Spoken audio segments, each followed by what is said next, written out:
Okay? All right.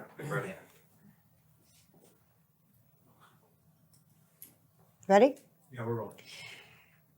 Princess Ashraf, in your book, you accuse the Carter administration of helping to bring about your brother's downfall. I don't accuse Carter administration the downfall of my brother, but I must say that they didn't support him very much. I mean, at the beginning of all this happening, the Carter administration was so undecisive and undecisive and vacillant that every day the politics of the administration was changed with the mood of the so-called government of Khomeini. And at the end, finally, they didn't support my brother anymore by sending General Heiser Yes. down to terror. You say in your book that President Carter sent General Heiser of NATO supposedly to help your brother, but actually he was trying to neutralize the army and undermine the Shah and get him off the throne. General Heiser was for 2 months in Iran, and he never saw the Shah until the day that they came to the ambassador, British ambassador, American ambassador, and General Heiser came to him and asked him to leave the country. You also It was the only one that he saw, General Heiser. only time he saw him. You also say, although it was not known at the time, that President Carter had emissaries, was sending emissaries to Khomeini. I don't know, it was President Carter who sent, but a man was there. An American man was there. Sent by the United States. Sent by the United States, I don't know. I'm not sure of that. But I know that something that this administration, or I don't know, American, who, I don't know, but they have been in touch with Khomeini since 1977. You don't know whether it was who in the government. Who in the government, I don't know. What you say specifically about President Carter was that he kept telling your brother to liberalize more, to try to make a democracy quicker, and that instead of this helping, it did harm. This is the question, because you American people and the State Department or the Carter administration, they don't know exactly the situation and the doctrine and the tide of the Eastern country, like my own country. They thought that every country must have the same regime than in America, and it's not possible. We are a backward country. We have to have many years to reach the civilization. Your major complaint about President Carter, however, is that he was indecisive, that one day your brother got one set of things of advice, the next day something else. One day be tough, the next day liberalize. Is that it? No, I mean, in all these years of upheaval and demonstration and all these things, it took 1 year before that my brother left the country. But in this whole year, he was indecisive in his role and in his statements. Who? Mr. Carter. Mr. Carter. One day he said that we support 100% the king, Yeah. the Shah of Iran. The other day, silent. The other day, again they support. A week later, again silent, and decide completely. Do you feel that President Carter betrayed your brother?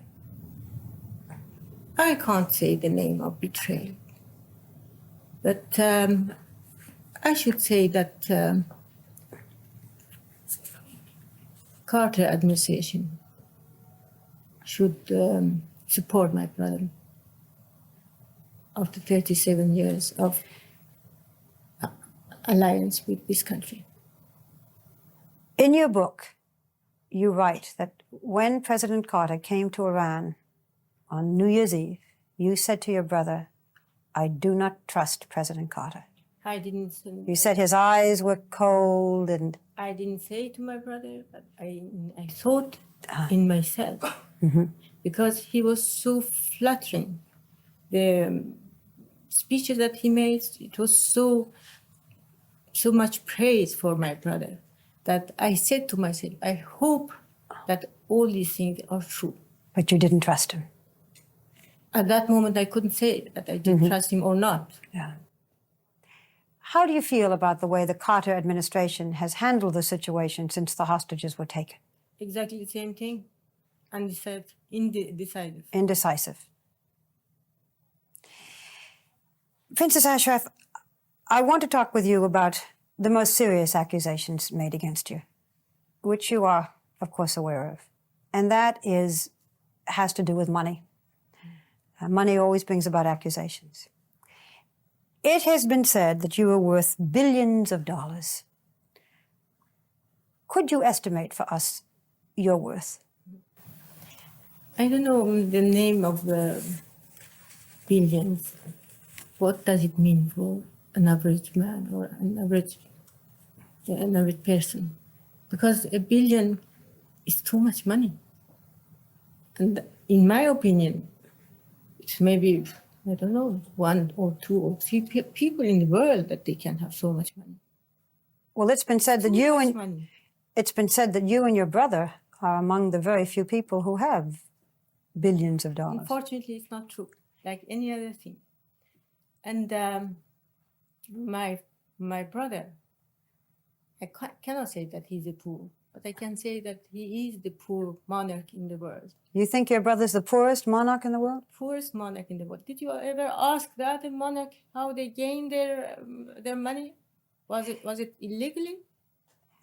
Well, let's get back to your brother. When I saw him in the hospital,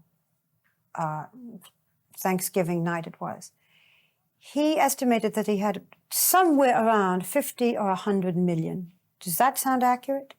I don't really know. Can you speak for yourself? How would you describe your own amount of wealth? I ask this because once and for all we have a chance to clear it up. Not more than any average American, wealthy American. Average, I mean, not the Carter ones. You have the same amount of money you think as the average American millionaire. I don't know what that would be, 10 million? What do you mean by millionaire? I'm not sure. What do you mean? You can have 100 million, you can have 5 million. Well, you help me. I'm what? not the one who has 100 million. You don't have 100, is it nearer 5 million? More near than 5 million than 100. It has been said that you owned 4 houses, that you own a house in France, and... I had 2 houses in France. I had 2 houses here, but I had to sell them. How many houses do you have now? I have this house. Just this apartment? Just this house and 1 small house in south of France. How many houses does your brother have? He's supposed to have residences in Colorado, in Gstaad. In America, he has nothing. But he has 1 house in Gstaad. His son has 1 house in England. That's all. You know, of course, that it has been said that there were no business dealings that took place in Iran, not very few business dealings that took place in Iran, that you and the other members of the royal family did not get a cut, that in order to even make a business dealing, that the businessman had to pay a commission or something to members of the royal family, and very often you. That's the accusation. You are talking to me or to all the members of the family? Well, all the members of the family have been talked about, but you in particular. As far as I'm concerned, I never did not 1 deal with the government or with any other person in my life. Whenever I have my money, it's by the land that I inherited from my father. And you know the land, what does it mean? 40 years ago, 50 years ago, land in Iran has was nothing. Had no value then. No value. And just comes that the value of the lands was very high just in these 20 years. So you say all your personal wealth comes from lands that you had inherited? Yes, that's true. And I made a resort in the north of Iran. I built something like 2,000 houses, and my wealth coming from that. What about the other members of the royal family? Do you think they got commissions? I think you have to ask them. They are big enough to defend themselves. To your knowledge, did they? I don't think so. But then why all these accusations of corruption? Even your own daughter said in an interview that she thought the only weak thing about her uncle the Shah was that he allowed corruption among his friends. I don't know if there was, I can't tell you that there was no corruption among our friends, our friends, even my friends. But does it mean that the king should know about it?